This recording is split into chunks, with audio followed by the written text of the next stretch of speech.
জঙ্গলি না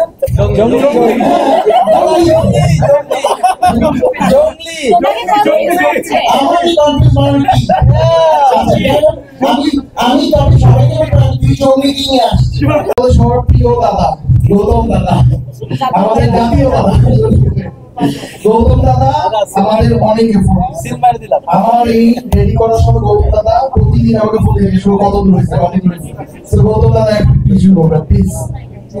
thank you আরিয়ানকে। প্রথমেই বলবো যে আমার এখানে অনেক আমার পছন্দের মানুষগুলো আছে, আমার সাংবাদিক ভাইরা আছেন, বন্ধুরা আছেন। এখানে বন্ধু বলতে আমার একজনই আছেন, নামটা তার বললাম, কিন্তু সবাই আমার ভাই ব্রাদার। যাই হোক, আজকে এই মুহূর্তে আমার খুব ভালো লাগছে, সব পরিচিত মানুষরা, আমার ভাইরা বোনরা আছেন। এই কনভার্সের জন্য সবসময় আমার পক্ষ থেকে শুভকামনা থাকবে। আর স্পেশাল থ্যাঙ্কস যে আজকে আমি আঙ্কেলকে দেখতে পেলাম, আমার আন্টিকেও দেখতে পেলাম, তাদের সাথে একসাথে দাঁড়িয়ে কথা বলতে খুব ভালো লাগলো।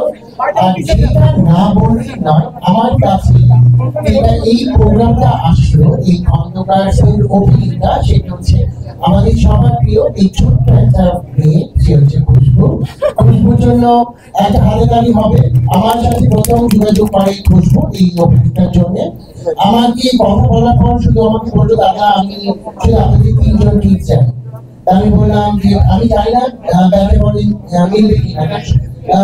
এই মুহূর্তে দিদি এবং ছবির প্রচারণা চলছে জঙ্গলি, আপনারা সবাই জানেন যে দুজনের জঙ্গলি সিনেমার প্রচারণা চলছে। যাই হোক, আমি কথা বলছিলাম জঙ্গলি না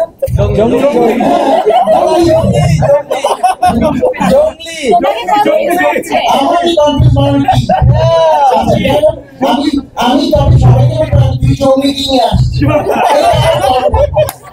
তাই না? দুই জঙ্গলি ছবি দুই নায়িকা আমার সাথে আজকে আছে। যাই হোক, তখন আমি বুবির সাথে যোগাযোগ করলাম, বুবি আজকে একটা কাজ ছিল। তখন আমি বুবিকে বললাম যে বুবি ওরা তোকেই চাচ্ছে। তখন বুবি বলল, কিভাবে ম্যানেজ করবো? আমি বললাম এনে আও, তুই ম্যানেজ কর, ও ম্যানেজ করে আমাকে ডেটটা দিয়ে দিল। যার পর যখন আমি তাদেরকে জানালাম, খুব খুশি। এইবার দিদি পালা, দিদিকে যখন আমি ফোন করলাম, দিদি এই তারিখে আমার একটা অভিনেতা তোকে চাচ্ছে। বলে না দাদা, আমার ডেট নেই, প্রথমবার ডেট নেই। তাই বললাম কেন? বলে যে আমার একটা শুটিং আছে, ওই শুটিং এ যাবে। আবার ঠিক আছে, আটটা তারপরে পাবে। হ্যাঁ, আটটার পরে তাহলে পাবো।